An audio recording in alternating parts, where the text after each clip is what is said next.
Hey guys, wanted to get one more video in today. I just was watching my earlier video and couldn't help but notice I was agitated.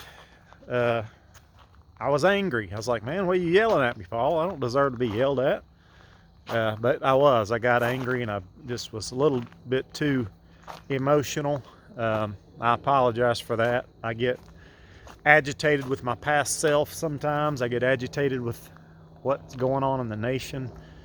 And then I just get in the wrong spirit, and I don't ever need to teach in that spirit. So sorry for that. I promise to calm down, get in the right spirit, get in the right frame of mind, come from a place of positivity, because God is on our, we got God on our side, and it's going to work out. And we're so very blessed, all of us, can just stop and just really begin to count our blessings. And those blessings just so overwhelm the negatives. In spite of ourselves, God has been extraordinarily good to us, and that's just the truth, and that's certainly the truth in my life. So anyway, wanted to apologize for that and promise you that I'm gonna give you as good a content as I can without the wrong spirit. We got a lot of things against us, but we got some really powerful things working for us. So I wanted to take us into the weekend thinking about some governing principles that'll help us in this day and time where so many things are kind of look like they're coming off the rails. I'm a Stephen Covey fan. He wrote 7 Habits of Highly Effective People and 7 Habits of Highly Effective Families and The Eighth Habit. He wrote a bunch of books, but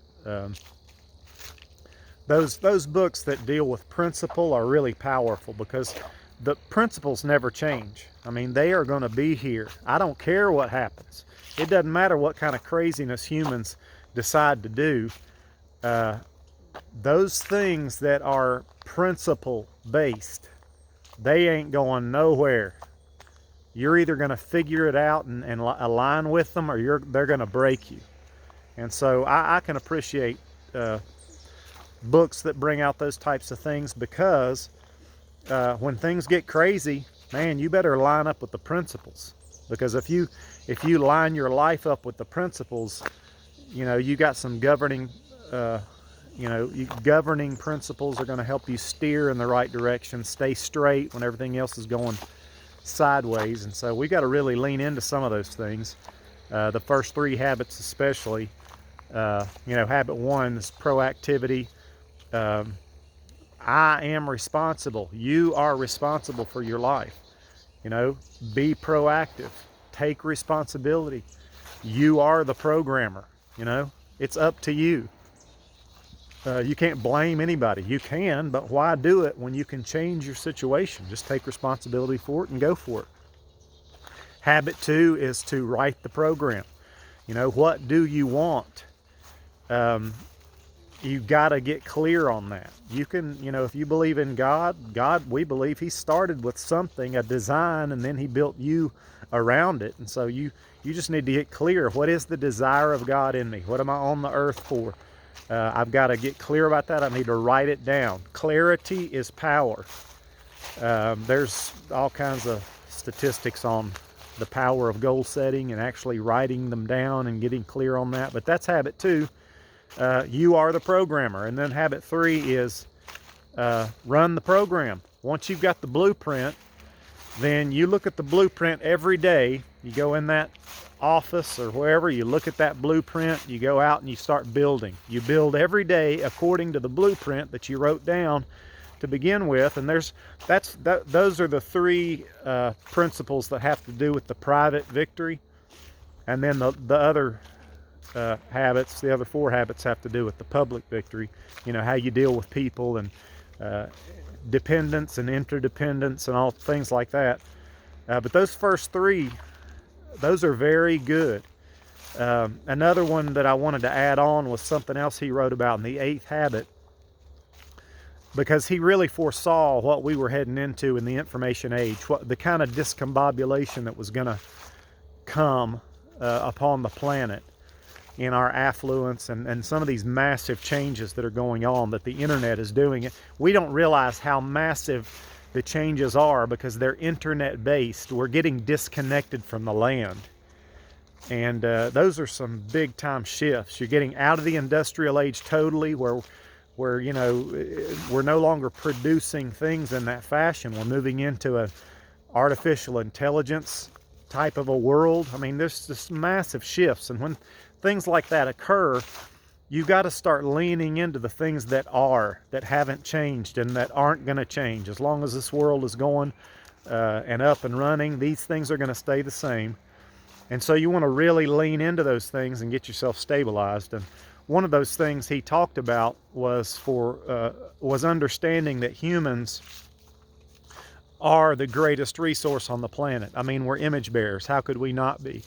The amount of potential that's within a person, what we can do, what God created us to do, that gets into those first three habits. You know, you are the programmer. All of us are creators, and we've got to create. You got to take the responsibility to create, to do, to take the bull by the horns and go run with it in life. But if you're looking underneath the hood in your life, the eighth habit was trying to get into voice. He called it voice, which is your unique personal significance. You know, finding your voice is finding your reason for being here. And there's some things that go into that. And he gives this list of several things that the first one being talent. What are you good at? What are you gifted at? What comes naturally to you that you do? Nobody had to really teach you. You kind of just had it. Of course, everybody has some core talents, and then you got some skills that you've worked on that add to that talent, that make it really strong. And you need to know what that is. You need to lean into that. Ask some friends about what that is. What it is about me that I do that works, that's strong. Secondly is what you're passionate about. What gets you moving? What gets the blood pumping? What do you get inspired over? That word inspired comes from the word spirit. You know, spirit's that X factor something that really gets you moving. The things you're passionate about are the things that can get you in the zone, so to speak. And they've done work on, you know, athletes in the zone. It's when time flies. You're just doing things that you're in the zone, and the time just goes by, and that's where you want to be. You want to spend your time in the zone, doing what you're made to do. And then added on top of that, what does the world need? What does the world need bad enough that it would pay you for, so that you can do your thing? And as you're doing your thing, you're doing it in a way that meets a need that's out there that you can make a living doing. I mean, that's Khalil Gibran and the Prophet wrote that work should be your love made visible.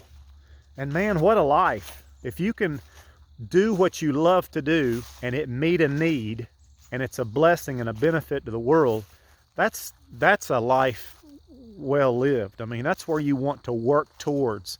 By the time you're 40, 50, you know, hopefully, I know it doesn't always work out that way, but if we're wise, you can get to that point if you know it's possible, and it is possible, and it's never too late to start. That's why I'm doing this video right now, because we may need to relook at everything and try to start over. You know, do over. Start again. Start with, and it's amazing how fast you can get into something you love when you do that. You know, personally, I'm in a great position vocationally. I work at a church with some really wonderful people. I get to do what I feel like I'm gifted to do, and be with my family. And so I'm not personally looking at some massive change, but I'm just saying across the board, there's a lot of changing going on in our nation. And so you always want to feel like you've got the hope that you can do this. You're not strapped. You don't have to. You're not stuck. You're not in a dead end. You have to be very careful with what metaphors you're living under, because the metaphors you're living under can be, man, really, really bad on your state of mind and what you think's possible. Maybe you need to get some open-ended metaphors to live with, some possibility in there, get some hope, you know, get some good new thoughts coming in, or at least re-aim your heart and really look at some discovery. You know, what's in there? What's God's not done with you. And here's the other big thing, because if personally it didn't work out for us, and I mean, maybe you look at your life and you're like, I'm pretty happy where I'm at. I'm not, maybe not a 10, but it's close enough, and I'm satisfied, and that might be fine. But you need to be thinking about your children, because your children need to be tapping into, and they need to be told about it. And we didn't know to tell our kids about this, or our parents didn't know to tell us, maybe. And we need to be raising our kids with these thoughts so that they are on track to fulfill their destiny, and be able to give everything that's in their heart out to the world and bless the world. We need to be raising our kids that way. So if you don't do it, we need to be thinking about it for our own children. So this list is, again, talent, passion, need, and then conscience. Conscience is that still small voice that just kind of tells us, hey, you're on the right track here. This feels right. This is right. You need to go for it. It takes faith always, because what God's calling you to, you can't do by yourself. And we're not talking about what you can do. Yes, you need to look at your talent and things God has wired you to do, but the thing that God has called you to do is going to take faith, and it's going to take His grace to do it, because there's a super that is hitched onto the natural that you are, His super, which is His grace, and you exercising faith, walking into what He's called you to do. He can change the world through you, and He can change the world through your kids, and He can change the world through your family, and that's what we want to do together. We get to find all this out together. We get to do it together. We get to enjoy it together. Everybody benefits, and so ultimately it's the family of God that is on this earth to change it. This is God's planet, and it's God's family who have been called to lead it, and that's just has to be the way that it is. I want to be a part of a generation that begins to live that way. We have forsaken our leadership role on this planet as Christians, and we've just bowed out and bowed down and gotten in. We're looking for our cave to go crawl in, and that just isn't right. We need to stand up and be the sons of God, the sons and the daughters of God, that release the curse, that the trees are clapping for, because we finally showed up. And these are the issues that are going to get us there. If it's looking at life with wisdom and letting God lead us into something new. So I hope that's encouraging today. Bless you guys, and we will talk to you again soon. See you. Bye.